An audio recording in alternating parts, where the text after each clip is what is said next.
DJ King Cobra BBSR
King Cobra BBSR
King Cobra BBSR.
Satyajit exclusive.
DJ Chandan Remix.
हसीनों को आते हैं क्या क्या बहाने, हसीनों को आते हैं क्या क्या बहाने, खुदा भी न जाने हम कैसे जाने।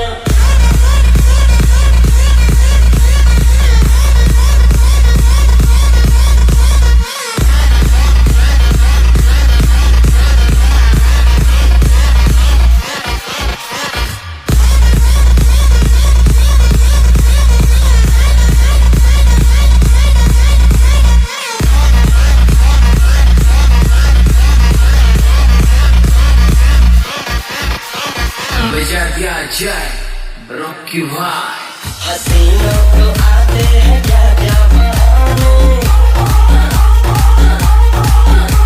हसीनों को आते हैं क्या क्या बहाने, खुदा भी न जाने तो हम कैसे जाने। हसीनों को आते हैं क्या क्या बहाने, खुदा भी न जाने तो हम कैसे जाने। दीवानों को आते हैं क्या क्या बहाने, दीवानों को आते हैं क्या क्या बहाने,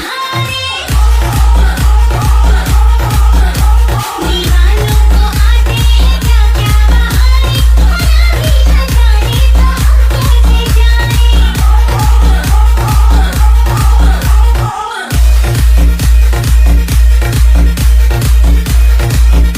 न जाने तो हम कैसे जाने।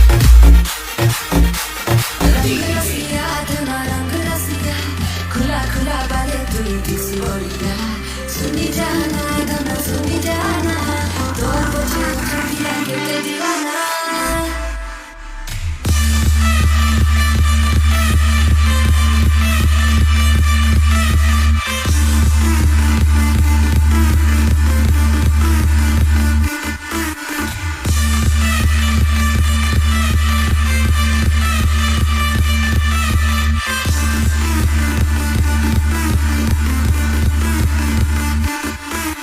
बजा दिया जाए रॉकी भाई। तेज तेज बैठ खिलखिली तो लाल पिंडिया लाल लाल, अपने तुई रक्स पूरा दुनिया, खुला खुला बालों ने तुई चंपा दुनिया, तुमको देखी कोई तो न लगू चनी सा बोलिया। रंग रसिया धना रंग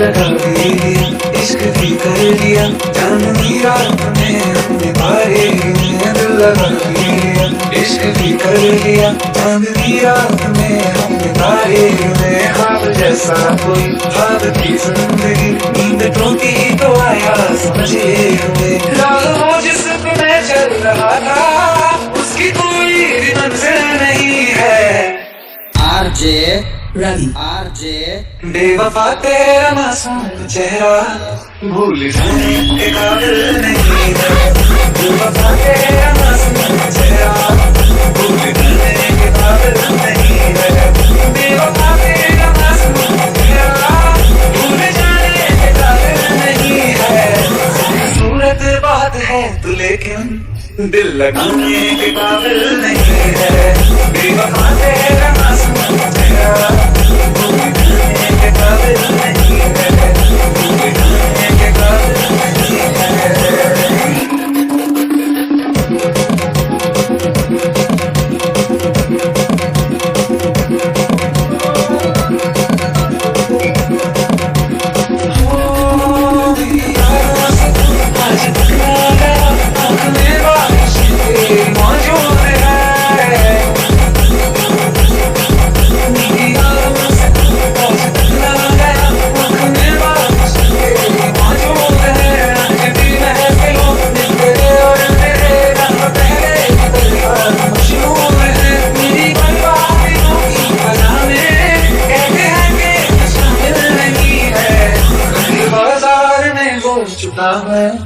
फिर भी तू मेरा कातिल नहीं है बेवफा तेरा मासूम चेहरा भूल जाने के काबिल नहीं है भूल जाने के काबिल नहीं है झूठी वफा की झूठी कहानियां तूने सुनाई मुझे मेरे लिए तो तुम कभी का झूठा वैसे मान बैठा मुझे झूठी वफा की झूठी कहानियां तूने सुनाई मुझे मेरे लिए तो तुम कभी का झूठा वैसे मान बैठा मुझे सारी की सारी सच्चाई समाई तूने दिए थे मुझे अपना